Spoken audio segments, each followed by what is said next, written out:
Une vieille femme, seule dans une cellule décrépite. Ses cheveux blancs volent autour de son visage marqué par le temps. Elle tient fermement un carnet. La caméra s'attarde sur ses mains ridées, tachées par l'encre. Elle lève les yeux vers la fenêtre, observe la lumière blafarde qui traverse la vitre fendue. Elle murmure comme pour conjurer ses souvenirs. Sa voix est douce, presque brisée. « On m'a laissé ici, on m'a oublié », pensait-il. Mais on n'oublie pas une voix, on ne muselle pas une plume. Elle sourit, un sourire presque enfantin. Elle écrit. Les pages bruissent sous ses doigts. Des mots se forment, se répètent. La caméra passe sur ses yeux. On y lit une flamme de lucidité mêlée de folie. Elle ferme le carnet, le pose sur ses genoux, respire profondément. J'écris pour me souvenir. J'écris pour qu'on se souvienne. Quand ils viendront ouvrir cette porte, ils liront tout, et ils sauront. Elle se lève, fait quelques pas.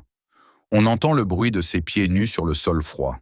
Elle caresse le mur, sent la peinture écaillée sous sa paume. Elle se rassied. Silence. Long silence. Elle reprend son carnet. Son stylo glisse sur le papier. Les mots se pressent comme s'ils refusaient de rester dans sa tête. Elle-même, plus jeune, plus ferme. Il disait que j'étais folle. Folle parce que j'ai vu. Folle parce que j'ai parlé. Ici, le silence est une armure. Mais moi, je n'ai jamais su me taire. Des bruits résonnent. Des portes qui claquent. Un soupir d'air glacial. Elle frissonne, resserre sa chemise sur ses épaules. Elle se met à rire doucement. Un rire qui dérange, qui résonne contre les murs. Elle reprend son écriture.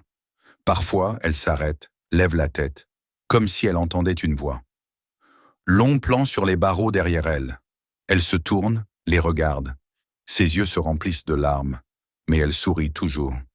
Il y a longtemps, j'ai cru qu'il viendrait me chercher, qu'il me rendrait mes enfants, qu'il me rendrait mes souvenirs sans cauchemar. J'attends encore. Plan fixe. Elle griffonne frénétiquement. La caméra zoome sur le carnet. Des mots raturés, répétés, un nom qui revient encore et encore. Pause. Elle s'endort un instant. Sa main retombe, le stylo roule sur le sol poussiéreux. Un rayon de lumière éclaire son visage assoupi. Des voix chuchotées apparaissent dans la bande-son.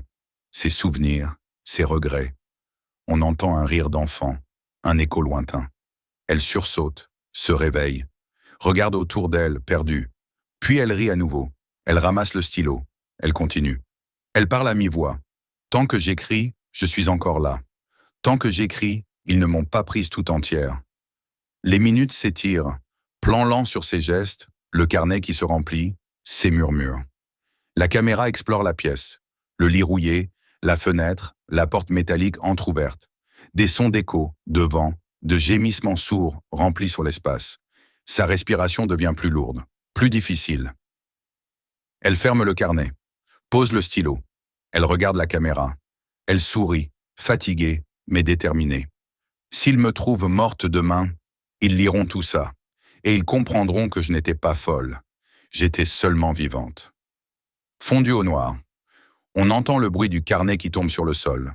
Une dernière phrase, écrite en voix off. Ici s'arrête ma voix.